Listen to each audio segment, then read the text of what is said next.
All right, welcome everyone to the Charlottesville Area Community Foundation and Catchafire Orientation. My name is Tyler Manley. I'm going to be your host for today.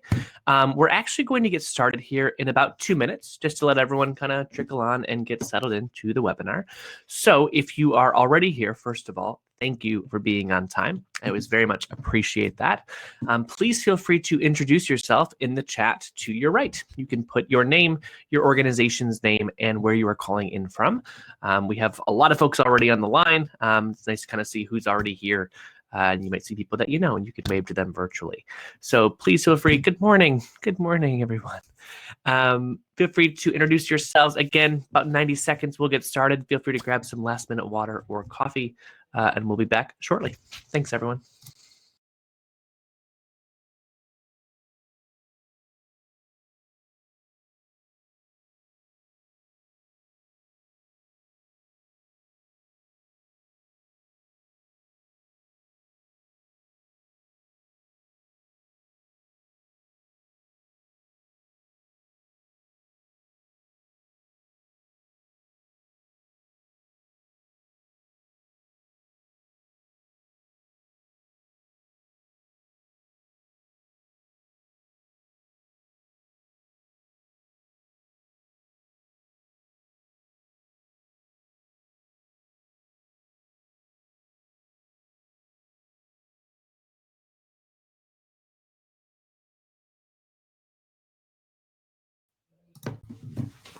All right, kick this thing off.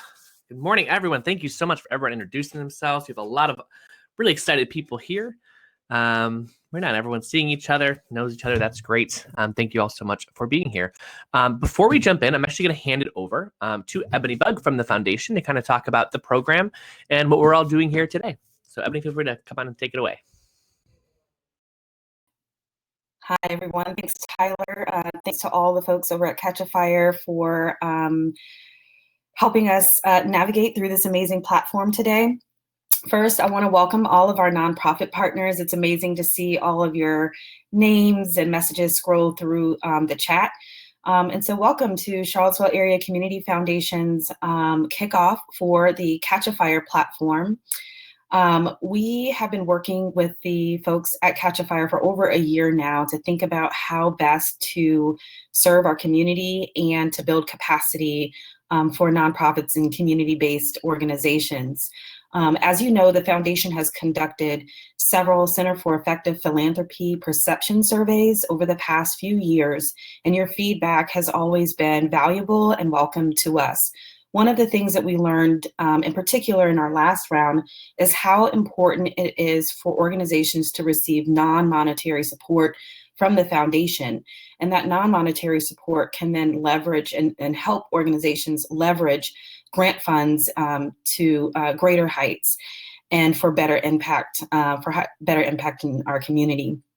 And so our partnering with the Catchafire program is an attempt to help our nonprofit organizations get skilled volunteer-based support from knowledgeable professionals across the country that can support your mission and what we do here to create a more vibrant and thriving region. We decided to partner with Catchafire in particular because of their hands-on approach. Their customer service is phenomenal, as well as their approach to understanding nonprofits and selecting volunteers to work on their platform.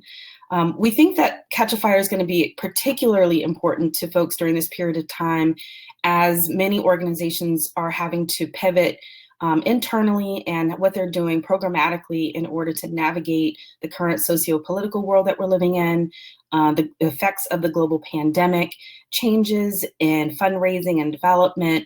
All of these things are critical for nonprofits during this time. You know, we have studied the early surveys done by Center for Nonprofit Excellence, as well as other organizations over the past few months, and we know that this is a challenging time for nonprofit organizations, and we also know that our communities depend on community-based organizations as an essential safety net during these challenging times. Having just completed the Community Recovery and Catalyst Grant round and reading over almost 250 applications.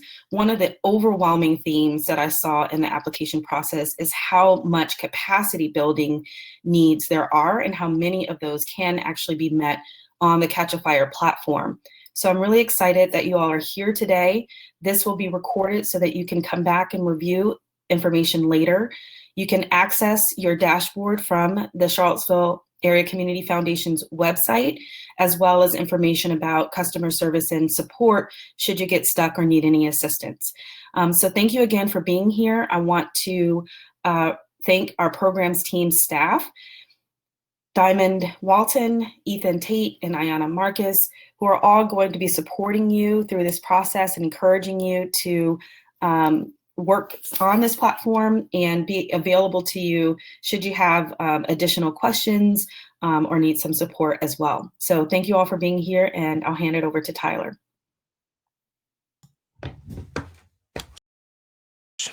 Welcome, everyone. Good morning. My name is Tyler Manley. I'm going to be your host today for those of you who just joined us. A couple housekeeping things before we do jump in. So first thing is, if you look at your window over here, I think it's over here, there's a button that has two arrows going diagonal. I recommend clicking that button. It will make this full screen. It's a lot easier to see the things that I'm going to be showing you. To your right, which a lot of you have already found, is the chat. Please feel free to chat in the chat. Throughout this entire presentation, you can make comments. You can talk about how excited you are or projects you've already posted, or any questions that you have about anything we're going to talk about today. Please throw them in the chat there. My colleague Jean is on the line. They will be answering questions in real time and also collecting questions for me to answer them throughout. Please do ask questions. It's a lot more fun when you do. You know, I could just send this as a video to you, but we do it as a live presentation so that I can answer your questions, and you may ask a question that someone else wanted to ask, but they weren't as brave as you, and you can be the hero. So please do ask questions, and we'll be answering them throughout. Lastly, any trouble hearing me or seeing me, any issues with tech or anything like that, the best thing to do, honestly, is just refresh your page. That will solve about 99% of any issues that you're having.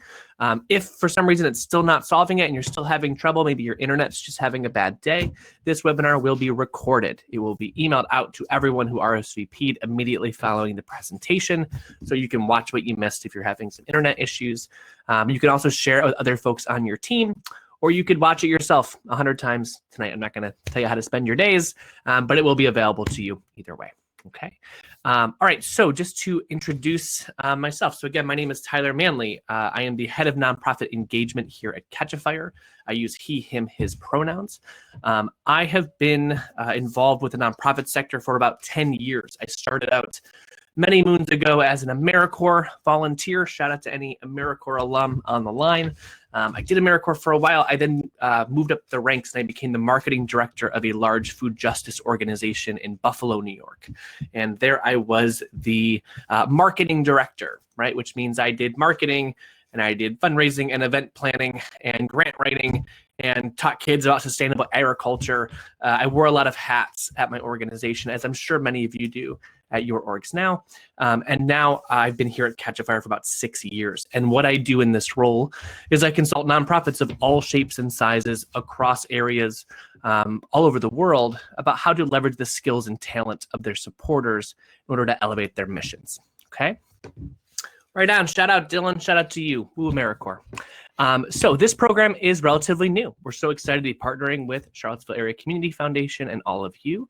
But Catchafire itself is actually about 10 years old. And in that time, we've worked with tens of thousands of nonprofit organizations all over the world. There's two big parts of our mission.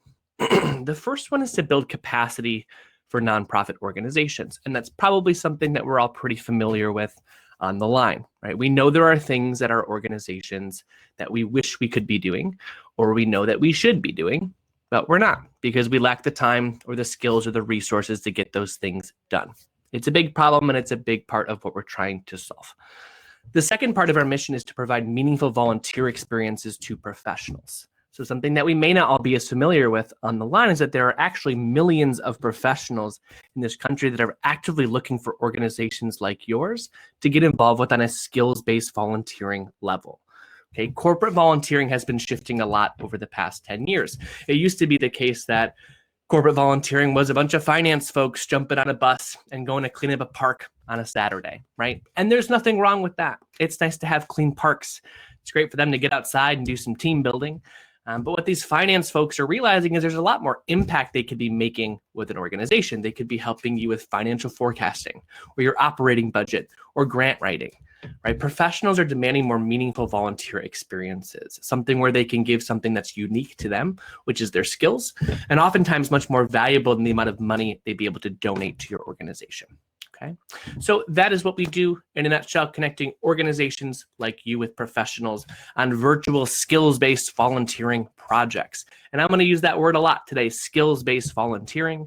What I mean when I say that is we focus on short-term, high-impact capacity building projects. So things that strengthen your organization from the inside out, allowing you to be more effective and efficient in the work that you do. So for example, it could be a volunteer coming and creating a brand new website for you. Or it could be someone coming and creating, doing strategic planning with your organization, or a brochure graphic design, or leadership coaching or time management coaching for your team, or creating a database customization for your Salesforce, right? Things of the administrative side that strengthen your organization. We don't do things like programmatic volunteering, like someone coming and tutoring or something. We don't do hands and hearts volunteering where someone's coming at an event and helping you hand out things. We focus primarily on virtual capacity building projects. Okay. Now, the way that we do that is pretty straightforward. And this is kind of the agenda of what we're going to talk about today. On our site, basically what you're able to do is post a project, post something that you need help with, assistance from a professional to do.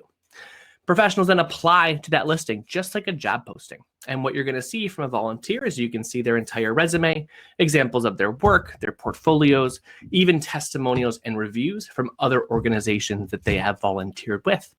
And once you find a couple that you're interested in, you can schedule an interview with them right through the site, choose who you'd like to work with, and go to work on the project. This is the bare bones basics of how it works. We're going to go way more in depth into each of these steps today. Okay. Now, there's two different ways to connect on the site. We don't want to just match you up with folks and hope you get along with them, right? We want to have some structure there. So the two different ways you can connect with a volunteer, the first way is through something we call 1-hour Ask an Expert calls. And this is just a 1-hour phone call with an expert who's a professional in their chosen field, right? You could get advice on something, you could have them review something for you, or just brainstorm with them about fundraising ideas, or have them review your website or things like that. It's just like a 1-hour consultation. On the other side, we have full-length projects. So on our site, we have about 166 pre-scoped out projects that you can choose from to post and work on with a volunteer. Now, the projects on our site, they range from about 5 to 50 hours of a volunteer's time. So on the low end, you're looking at something like maybe someone, writing a donor letter for you or translating a document for you. On the far end, that's more like strategic planning or website creation or Salesforce database customization, more of the heavy hitter projects. But nothing on our site should take longer than 3 months to complete. We specifically focus on short-term, high-impact projects. Okay. And again, we're going to go way more in depth into that menu in a bit. But before we do, I do want to talk about this. And this is a question that I often get at the beginning of these presentations. And it's a very good question. It's who the heck are these people? Who are these magical unicorns that want to come work for you for free, right? The professionals in our community actually come from a lot of different places. So one thing that we do as an organization is we partner with large companies and we build out their skills-based volunteer programs for them. So just a couple examples like Patagonia or Merck or BMS or American Express, right? Where employees are coming directly through their employer, volunteering with cause areas they care about and organizations they want to give back to. The other massive source of volunteers for us is our partnership with LinkedIn, and that's a really big one for us. What that means is that whenever you post something on Catchafire, it's listed on catchafire.org. It's blasted out to our corporate partners, but it's also posted on LinkedIn's volunteer marketplace. And what's so big about that is because everything that we do and everything that you're going to see today is scoped out to be completed virtually or remotely. As a default, it's not just sent out in your area like it normally would be if you were to do it yourself. It's actually posted all over the country. The volunteer you end up choosing could come from across the street. They come from DC, they come from New York or LA or Chicago. It totally depends. The idea is that we want you to find the right person for your project, not necessarily the person just happens to be nearby, okay? So that's the scene here. Again, we're going to go way more in depth into all of that soon. But I did want to start here at this site, and this is your site. This is cacf.catchafire.org. This is the platform that we built for Charlottesville Area Community Foundation and all of you. This is where you'll be brought to. There's a link that you've been sent in your emails when you're registering for the first time. This is where it will take you. This is where you'll come to register your organization for the first time. You'll just come here, you scroll down, you put in your email address and hit next. We recognize that email address because we've already received it from the foundation. It'll pre-populate your organization's name. It's very, very simple. You just hit next and it takes about 10 seconds and you're all set. The reason why it's really important that you come to this site to register for the first time is if you just go to catchafire.org or you just Google Catchafire, we actually partner with foundations like this all over the world. And if you register on the wrong site, it will let you register on those sites, but it won't let you do anything once you get into your account. And the reason for that is because normally organizations pay a membership fee to have access to Catchafire. It's normally about $2,000 a year for a nonprofit to use this tool. For you all on the line, you don't have to pay anything. It is completely free to you. It's not free in the sense that someone did pay for it. It just wasn't you, which is the best kind of free, in my opinion. Okay, so making sure that you're registering cacf.catchafire.org. And once you register for the first time, it doesn't matter where you log in, but the original registration has to be here. Okay. All right, so let's jump in. What I want to show you today is what it's like to actually do stuff on the site. So I'm going to actually log in to our demo account, just so I don't mess up anyone's actual real stuff. So this is a demo account. It's frozen in time. And this will be me for the rest of the presentation. This is I'm Kimberly J. I'm the executive director of an organization called Youth Rising. Okay. Now, this is your dashboard. When you log in and you create your account, this is what you're brought to. It will welcome you. It's really nice and everything. This is where you can do everything on the site. You can post projects. You can manage projects you've already posted. You can, add your mission statement, things like that. If you're ever lost on the site, there's a little My Dashboard button at the top. It will take you here. One of the first things that you're going to want to do when you create your account is to add other staff members from your team onto the account. And what I mean by that is that you all on the line right now, you don't have to be the only people at your organization that uses Catchafire. You don't have to be, the Catchafire person that everyone dumps their projects off to and you have to manage for them. You can have as many folks on your team as possible using this tool. It's completely unlimited. The way to do that is if you scroll down a bit, you'll see my team right here, and you can add the little plus sign here. We'll see all so we can check out Kimberly's team. So here's all the staff members that we've added. Adding a staff member is very simple. You just click Add Staff Member. It's a button here. You put in their email address. We will send them an email. Has a link to register. They create their own login, their own password, but now they'll be linked under the umbrella of the same account. The reason we recommend doing this is because we want you to treat the people that you're matching up with on here just like you would paid consultants. And in this case, what I mean by that is that the person on your team who's managing the project with the volunteer, there should be the person on your team that knows the most about that thing, right? So for example, Kimberly's the executive director and co-founder. So she's probably posting more strategic projects, maybe like a board assessment or things like that. But she probably wants someone like Dan, who's the director of media and marketing, to be posting her social media strategy and working with a volunteer on that. And the reason is because the people that you're matching up with on here, these are not interns. These are not junior people that you're kind of holding their hand and teaching them how to do things. These are people with oftentimes decades of experience in the work that they do. They're going to have very specific questions for you about strategies you've tried in the past, what your current marketing budget is, things like that. And so matching them up with the right person at the beginning will save you a lot of headache in the future.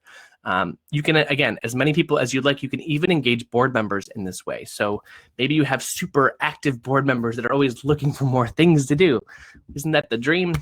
You can have them come here and they can manage their own projects.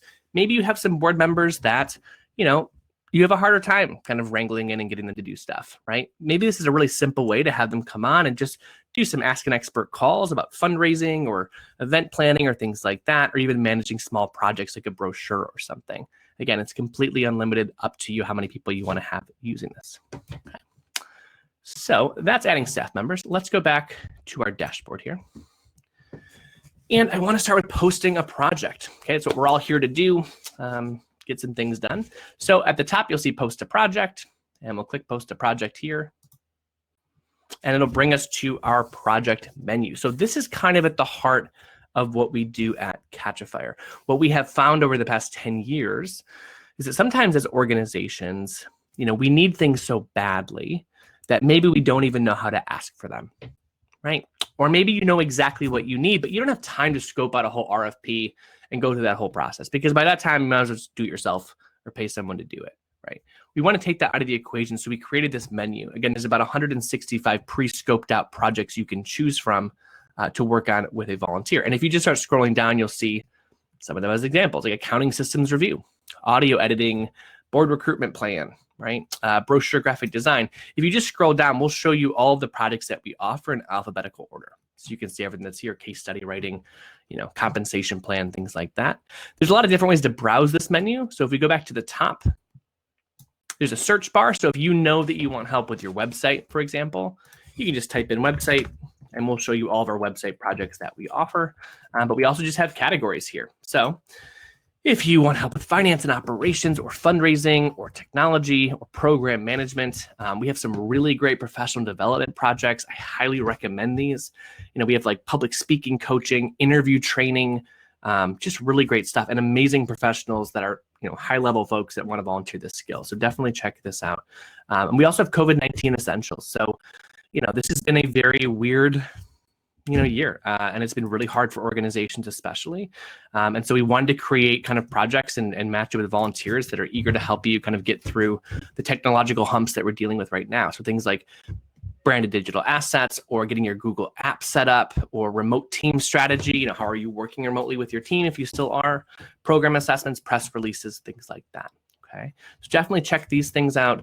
My advice to you, honestly, is just browse through this menu, send it to some folks on your team, have them kind of click around. You can favorite things that you like with these little stars in the corner, and then you can kind of make your action plan. Okay. For this example, before we click into one, I'm going to use marketing and communications. It's my background, and it's a pretty popular category. So I'll just scroll down here and see what we've got. So again, things like copy editing, copywriting, move my window instead.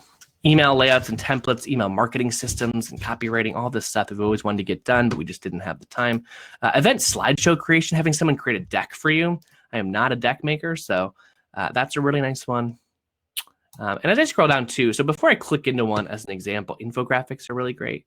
I do want to just talk about why we have this menu in the first place. So the reason there's a menu that you're choosing from is not because we want to be restrictive. We're not trying to tell you what you should post or what you need to do.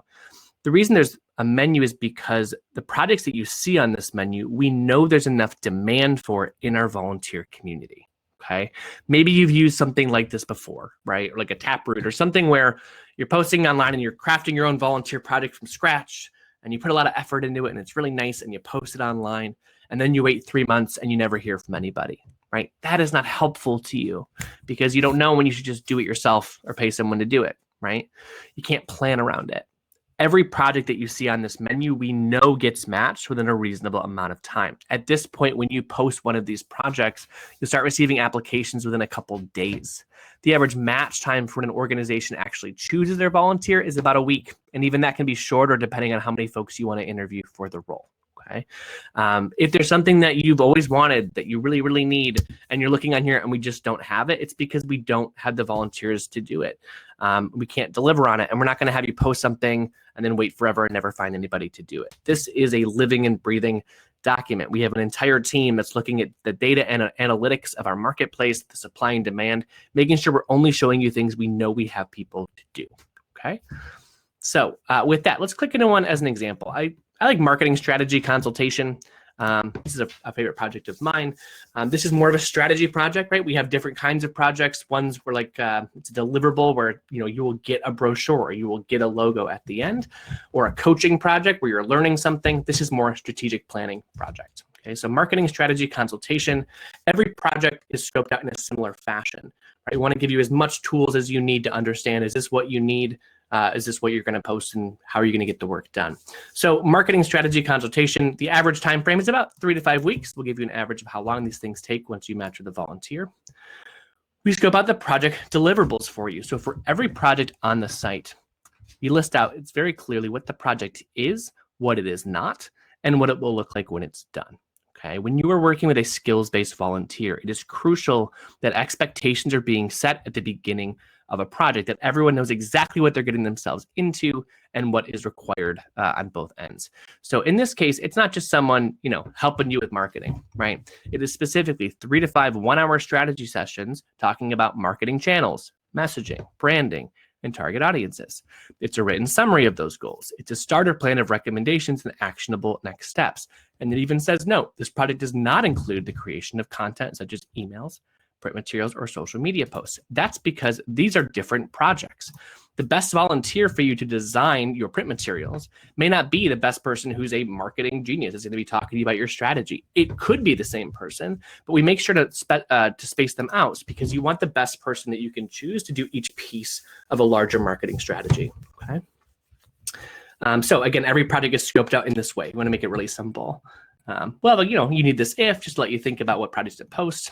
We'll show you what the right professional looks like. So when people do start applying to the project, what should you be looking for in terms of their skills and experience?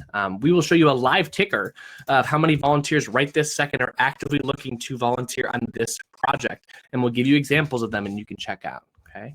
Again, it's really important to us, the supply and demand of when you're posting. And what you're going to give and what you're going to get. So in terms of capacity on your end, how much time can you expect to spend as a staff on this project?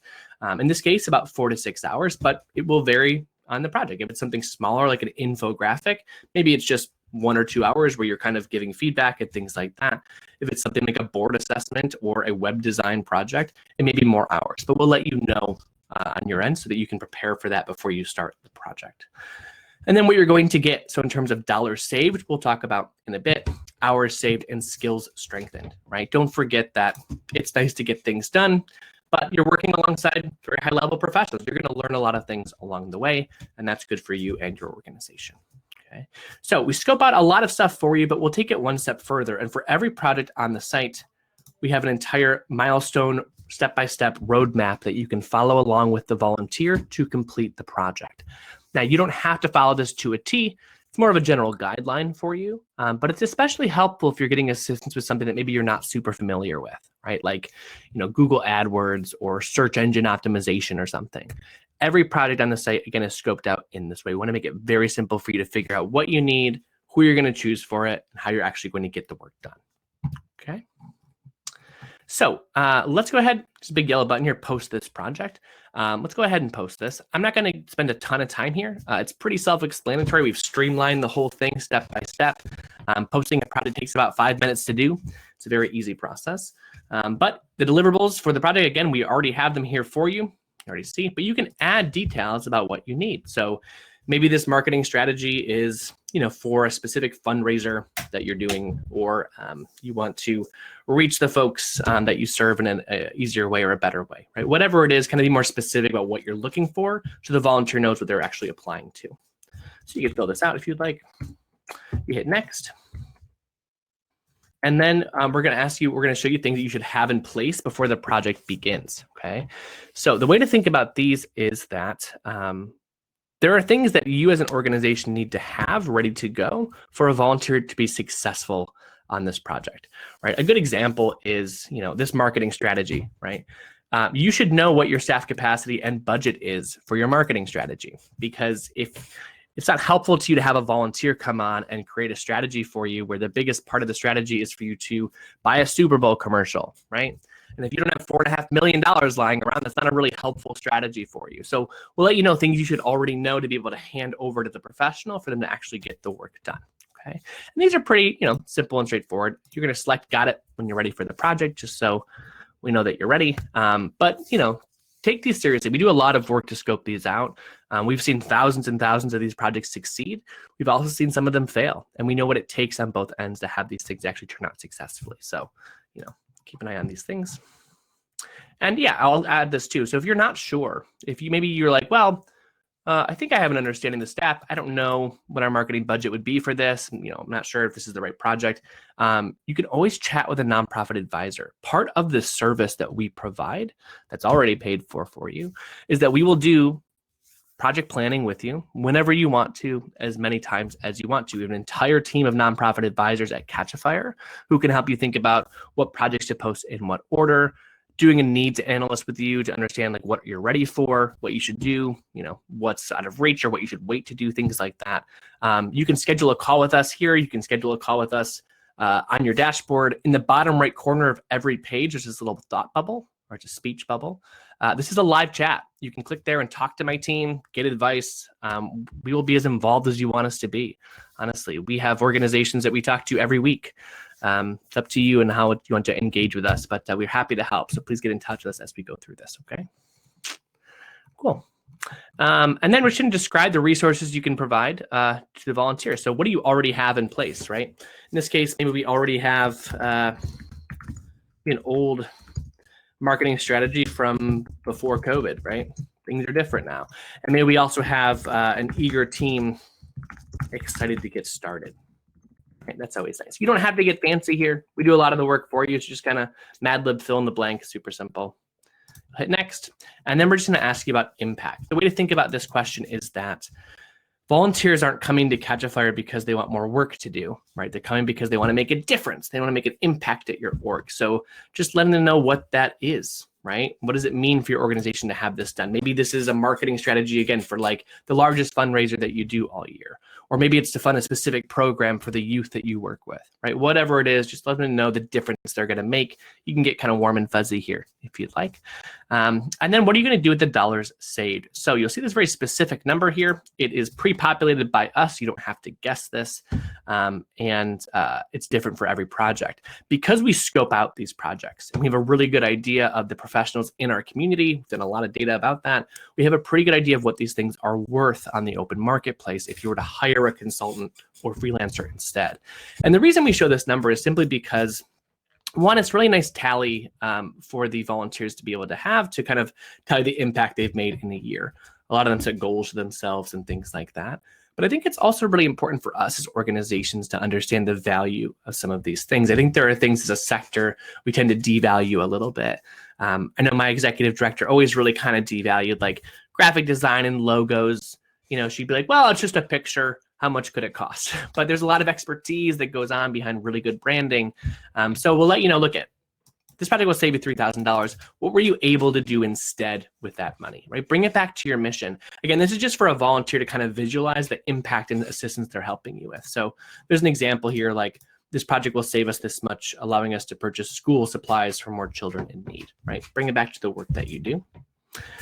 So you'll fill that out, you hit next. You're gonna add a nice photo that you really like. Check it for typos, and then once you hit post, it shows up on the site and looks something like this. This is an impact report graphic design for open door preschools in Austin.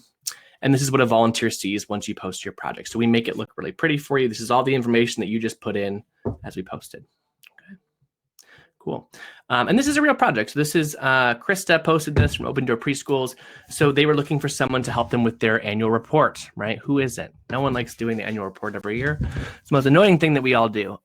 So they had the copy, they wrote it, and they had some great pictures, but they were not graphic designers. They didn't have a marketing team on staff. They don't have folks that, maybe you have that one person who can kind of mess around in Canva or something, but they really wanted to make it pop this year. So they matched up with a volunteer, Coral, and she created this beautiful annual report for them, which is gorgeous. And, whenever you work with youth, it's so much cheating, right? Because this is just I mean, who doesn't want to give this organization money? It's adorable.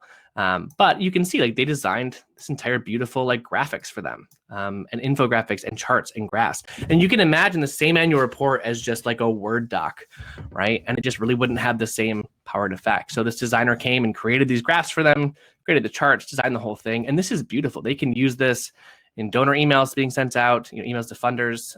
This is such a game changer for the organization. And, the designer even like incorporated the photos into the graphics, which I love. So it's like the ball becomes the charts and stuff.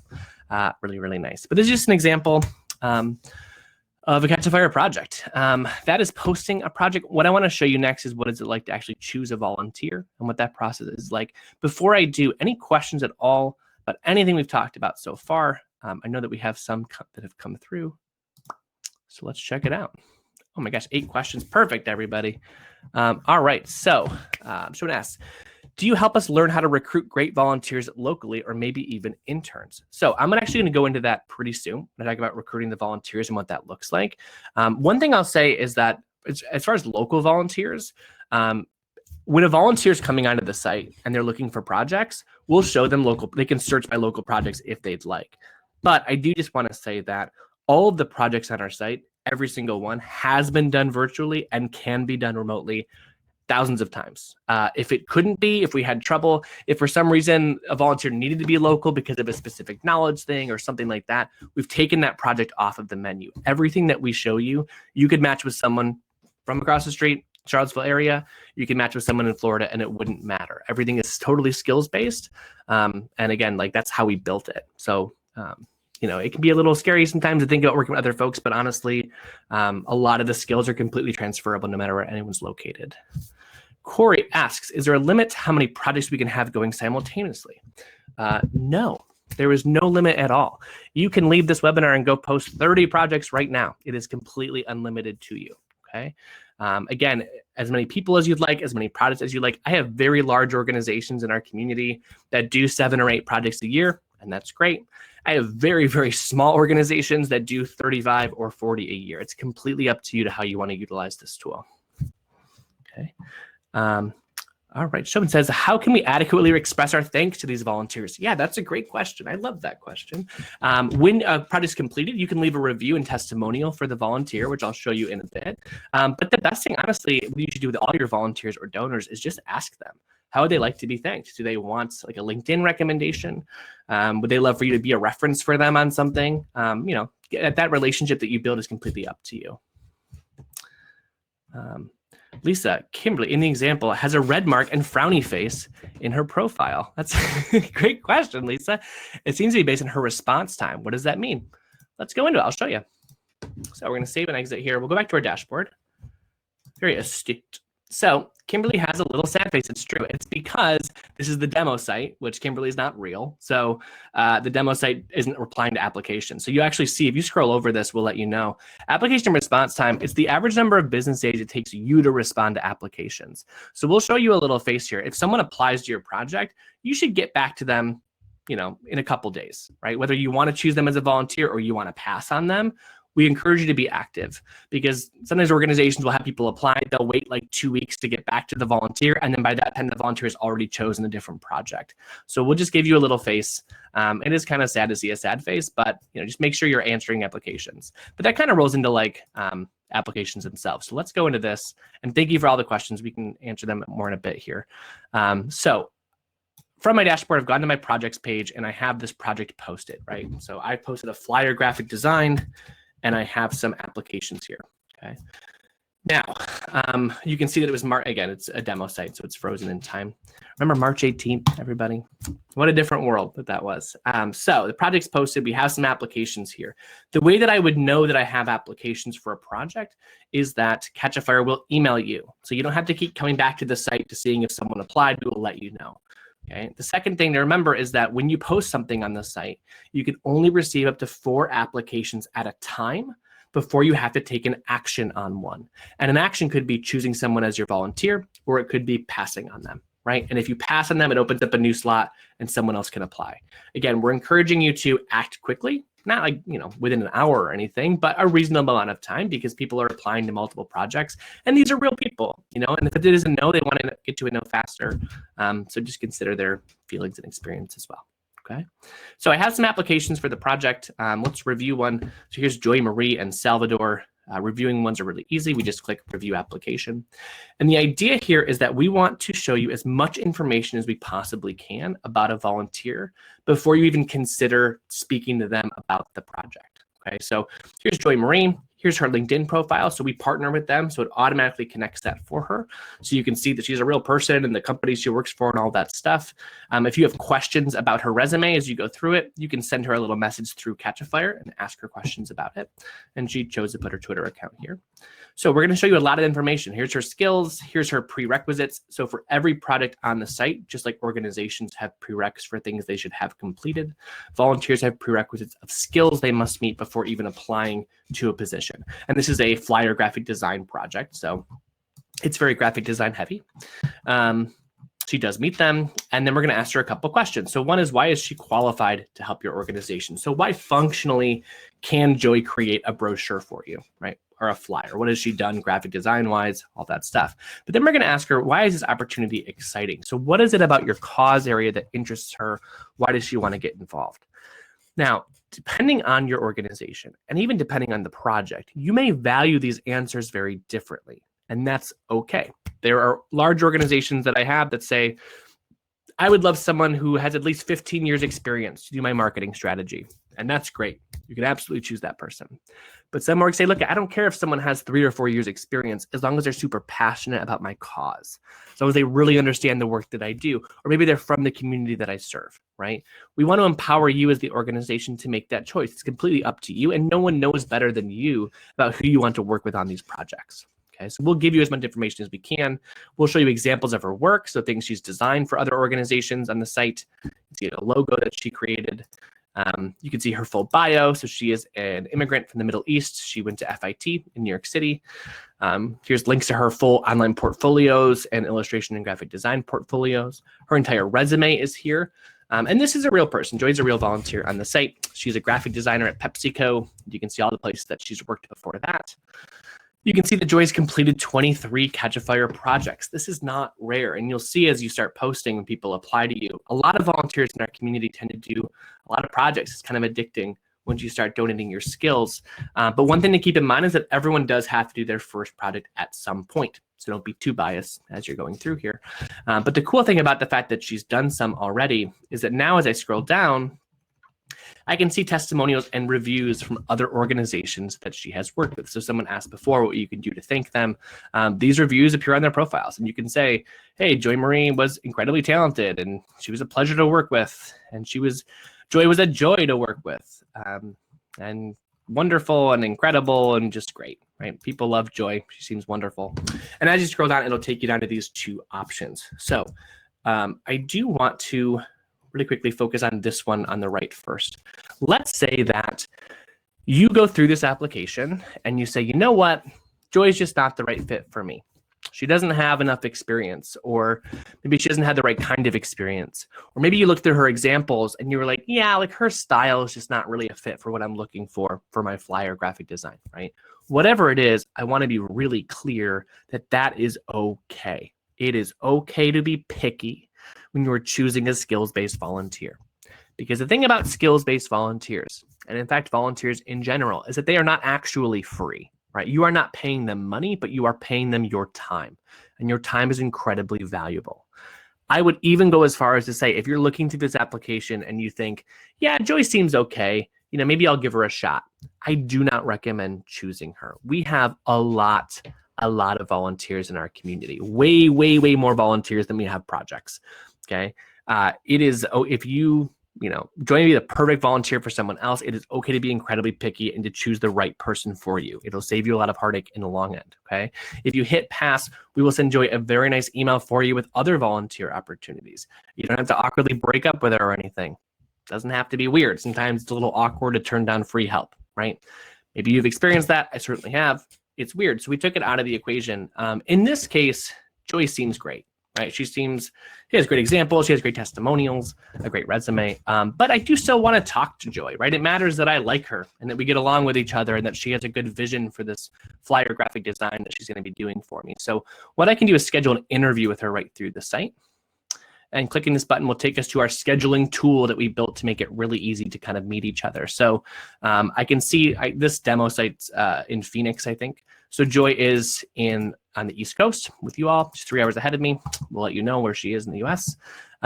You can send a message if you have questions for her. But we're going to just pick some times over the next couple of days when you can have like a half-hour conversation with Joy, right? You can even go to Monday or the next week if you'd like, whenever you're free, okay? There's a half-hour slots. You can get to know each other better. Here's the time slots I've selected. When I hit send availability, these times will get sent to Joy. She'll pick one that works for her. And then at that time, Catchafire's system will actually call both parties at the same time. So both of your phones ring. You just pick it up. It's the other person. Super simple and straightforward. It's basically magic. That first call, I mean, it's an interview, but you know a lot about each other at this point. So it's basically your first working meeting where you can talk about expectations, deliverables, how often are we going to check in with each other, things like that. Really get a feel for Joy as a volunteer. If it's not a good fit, it's no problem. At the end of the call, again, you can just hit pass. We will take care of it. If it is a good fit, then both you and Joy hit match at the end of the call, and you can go to work on the project. And I do just want to be really clear that at the end of this call, there is a double opt-in that must occur. Both you and the volunteer say, yes, we want to work on this, and the project begins. That is a very crucial part of our process. And what I hope you're kind of seeing as I walk you through every step of this entire thing, of all these tools, is that every step of the process is very intentional. This is something that we have been working on and tweaking and optimizing for the past 10 years. It's literally all we think about is how can we create the most successful skills-based volunteer projects that we possibly can. Okay, maybe you've had the experience, where you had your board member's son's cousin's college roommate create a website for you or something, and it was like 6 months overdue and didn't even look good, and it was just a total mess. But it was weird because it was a board member and it's a whole thing. That's not what this is. Okay, this is you asking for something very specific. A professional is applying to you because they are interested in the work that you do and they have the skills and time to get it done. They are applying to the position. They're being selected from a pool of candidates. They're being interviewed for the role. And then after speaking with you about the project and what you're looking for, they're opting in again.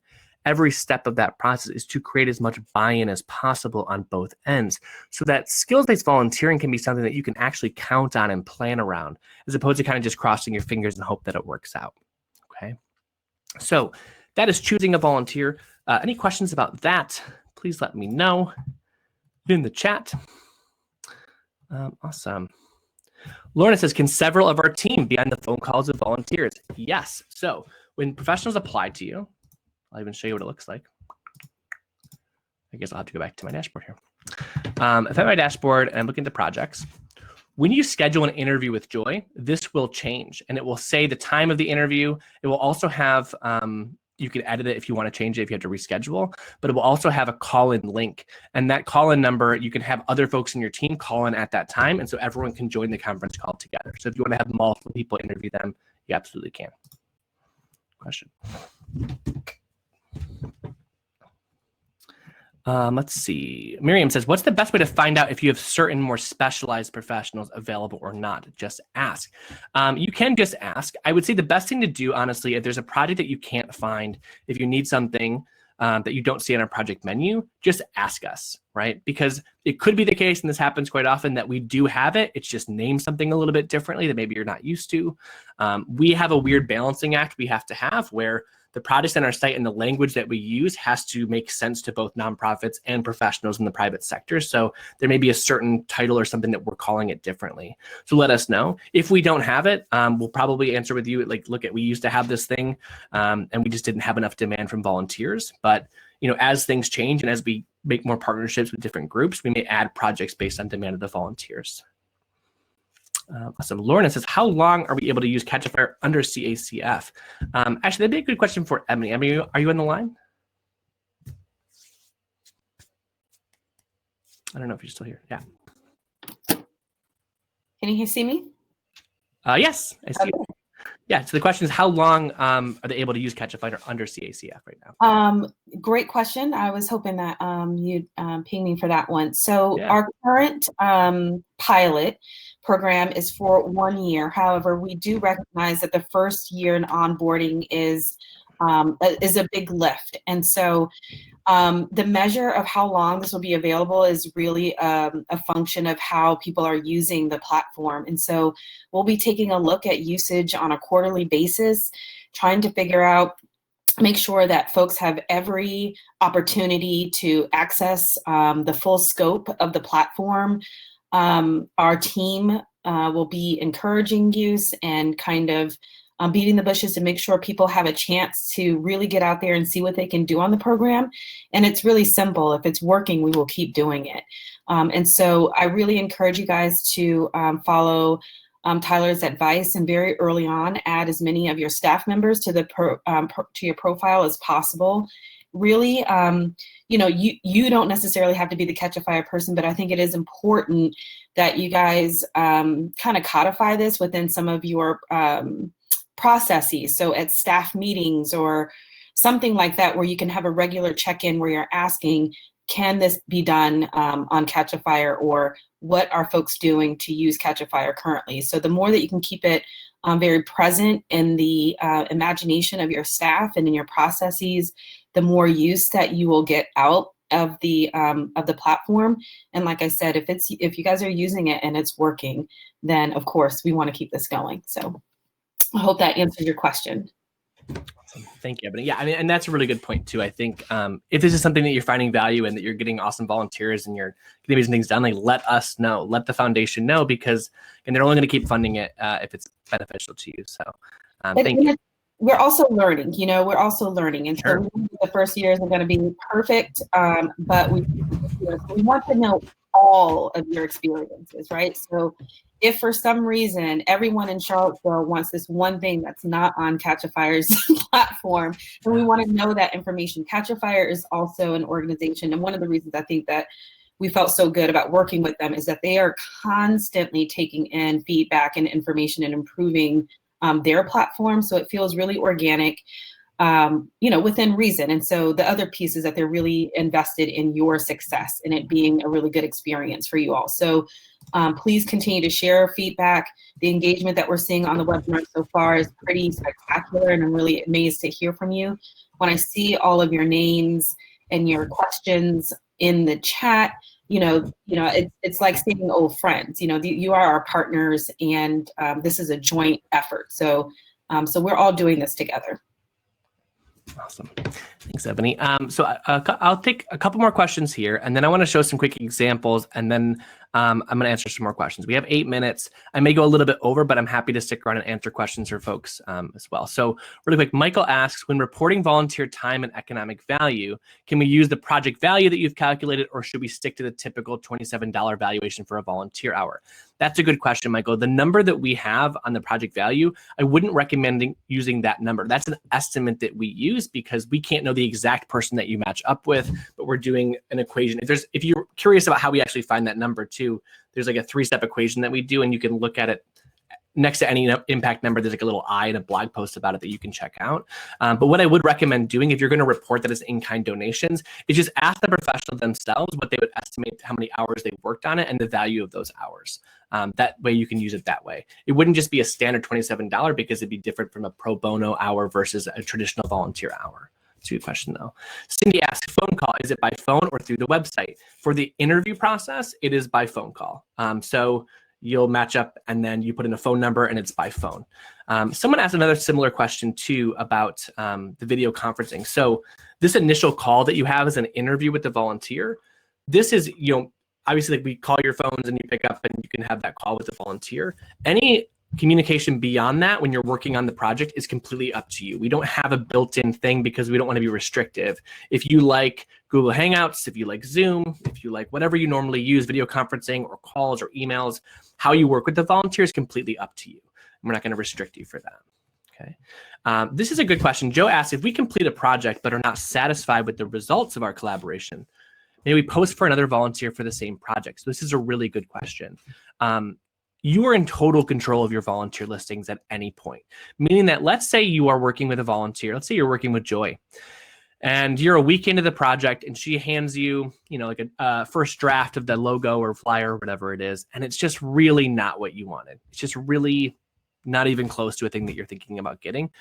That's okay, but let us know, right? There's a lot of things that we can do to help you. We can rematch you with another volunteer. We can reach out to the volunteer on your behalf. There's a lot of things that we can do. The worst thing that happens is, we'll get an email from an organization 3 months later and they'll say, oh, the last 3 months have been horrible.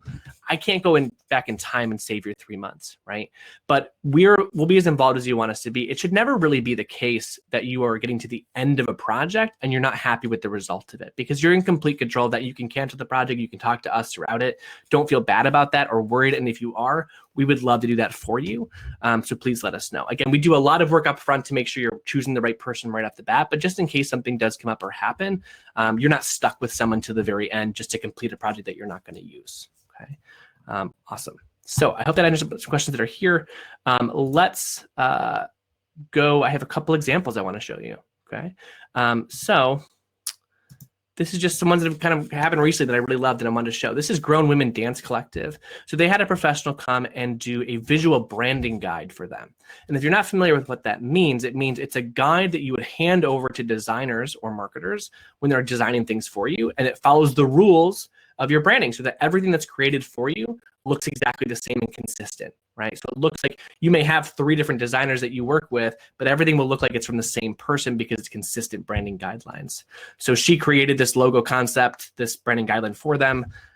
She created the logos in different variations for them and how to use it, different colors, schemes, what fonts the organization should use, what hex codes, so all the colors, so everything again is exactly the same. So you don't have like weird stuff where your social media doesn't match your website or things like that. She designed brand applications for them, so what a sign would look like, a poster at an event. If they were having tickets for an event they wanted to do, what those could be designed to look like. And even merchandise, right? So they could sell this water bottle at their next fundraiser and things like that. This is a cool example of a project that an org got. Another one I wanted to show too, and I love showing this, is Big Picture Alliance. So this is an organization in Philadelphia. It's a small org. And they are a youth media organization. So they work with kids, like making media and video and teach them about video production and stuff. So this was their website for, I think, almost 6 or 7 years. So this is back in 2017. They had this website and this was their site. They handed it out to people. It was on their business cards. They wanted to have a video at the beginning that played. And it's functional. I mean, they had this. This is what they sent people to. Is it like familiar for folks? Yeah, they built it in 2010. They had it for 8 years. But they wanted something a little more new and they wanted to kind of bring it up. So I went back in the Wayback Machine and I got permission to share this. They let me show it. So they matched up with a designer on Catchafire to create a brand new website for them. And this was her first Catchafire project, but she really kind of dug what they did. And so she came and created this beautiful new site for them. And you can check this out. This is bigpicturealliance.org. The video lags a little bit on the webinar, but this is their new website. And I love showing this because, especially now, right? It was true before, but especially now during COVID, like our digital presence is so important. And it matters that our stuff looks nice now, right? And what I love about this example too is, like, you look at this website and you look at this one, like this is the same organization. It's the same budget. It's the same staff size. It's the exact same mission. But it is a very different feel if you're a donor or a funder coming to these sites, right? You have a very different impression of this organization. It's the same one. And this stuff matters now, right? It used to be the case, 10 years ago when I was fundraising, like my executive director would say, like, well, we want our stuff to look nice, but not too nice, because then people won't give us money, right? Maybe you're still saying that. I hope not, but that was definitely a sentiment for a while in the sector. I can tell you with full confidence that is not a thing anymore.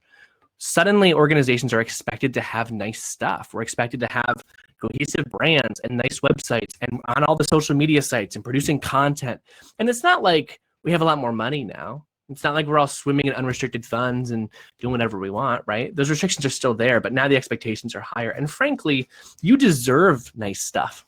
You deserve a website that's beautiful, that's as powerful as your mission. You deserve nice marketing materials.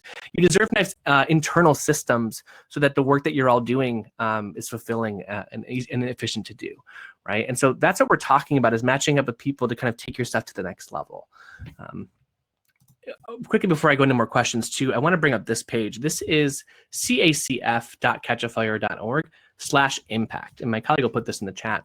This is your cohort. This is Charlottesville Area Community Foundation. These are organizations that may be on the line right now, but just in the past week or so since we've launched with you all, these are all matches that your organizations have already matched on.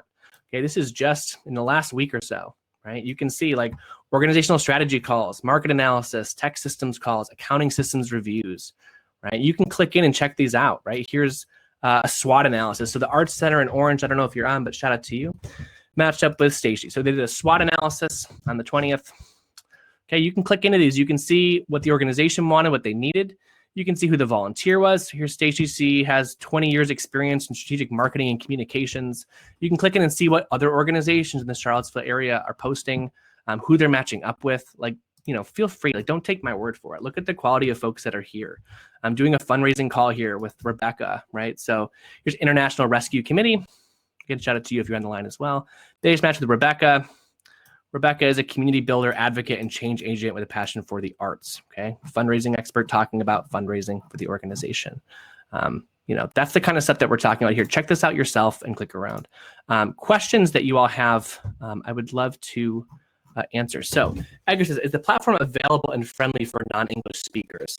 So right now, the site itself is only in English, meaning that if you're going to be using the site, the project menu and stuff is only in English. But that being said, the volunteers that you can match up with, we have a lot of bilingual volunteers, especially a project that we match on a lot is translation projects. You know, depending on the language, but I mean, you know, the top maybe 5 or 6 most popular languages. We have tons of folks here who you can post projects in both languages and match up with folks who can translate things for you. But the site itself is English only right now. So Rebecca says, if we have member organizations that are helping to implement coalition activities and would benefit from a project, is it okay for us to help facilitate a project even if another organization is the lead for this? So that, yeah, that's a good question for Ebony. If you want to come on how the coalition works, I would say the one thing to keep in mind is that when a volunteer applies to your project, they're going to see your organization's name and information and your photo. And so that's who they think they're going to be working with. So I would say that, you know, the projects that you post, you're probably going to want to focus on the ones that are supporting the organization of the profile that you've created. But if Ebony has something to add to that too. Sure. I would say, Rebecca, that if there is, I think the best way that I can conceptualize this is having the coalition add a particular individual as kind of a staff member of the coalition to manage and complete that project within that scope, as opposed to within their own individual organization. And it's likely that many of those folks already have their own separate Catchafire subscriptions, but it's something that would benefit the coalition versus their individual organization, even if they are an employee of another organization. And I'll have to check in with the Catchafire staff to figure out how best to do that. But if they can log in with your profile, even if they're managing it, I think that would be the ideal scenario. So there may be some technical pieces with that because, you know, if they have the same email address, that may be an issue. But that's theoretically how I would approach that. Yeah, I think that's email us and let us know that, and CC Ebony on it, because I think what we could probably do is, if it is allowed, I mean, obviously it's up to Ebony, not up to me, but if it is allowed, then what we could do is actually have them add as a staff member on your team of your account so that they can still have their own login and password, but post things under their initiative. Yeah. Good question. Yeah, we can definitely work that out. And there are several organizations that have very similar circumstances. So we'll be sure to do so. Awesome. Let us know. We can make it work, everybody. All right. So starting now. Yeah, Barbara, starting now. There's a lot more on here. I mean, there's more things that I didn't even talk about. Explore it, check out the site, schedule a call with us if you have any questions. One thing I will just leave you with is this, and everyone seems really excited, and thank you all for being here. I appreciate it so much.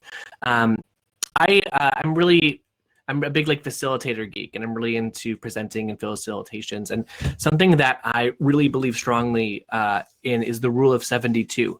And if you're not familiar with the rule of 72, what it means is that as adult learners, when we learn something new, if we don't utilize it within 3 days of learning it, there's like an 80% chance less that we will ever do it. And that honestly just makes sense, right? There's tons of fires to be put out every day. You know, we're definitely start this on January 1st, and then we totally forget about things and things just move on from there. My advice to you with this is just try it. Just jump in, post a 1-hour Ask an Expert call. You can post a really simple question that's like, hey, can I just get feedback on my website? Can I have someone look at my logo and give me feedback, or my mission, or whatever it is? Start using it. Once you start seeing the kinds of people that you're matching up with on here, seeing how simple it is to actually use, you're going to start seeing Catchafire projects everywhere. But I will tell you, the hardest part is just getting started. Set it up. We made it very simple. We built this for you. I promise you, if you were worried that you're not tech savvy or anything like that, this was built for you. Okay, we didn't build this for a bunch of super tech wizards. So please, any questions that you have, reach out to us. help@catchafire.org. Schedule a call with us. Schedule a chat with us. We'll be as involved as you want us to be. Again, we are your skill-based volunteering team from here on out. Awesome. So thank you all so much. Sorry for taking these 5 minutes, but I hope to see you all on the site really soon. Thanks, Lorna. I appreciate that. Thanks, everyone. This is my favorite thing to do in the whole world. So any questions, let me know. You're all going to be amazing. Take care of yourselves and your families and your organizations, and wash your hands. It's still really important, everybody. Make sure we're all doing it. Yeah, I hope to see you on the site really soon. Oh, I'm so excited about this group. This is an excited, pumped up, energetic group. So excited.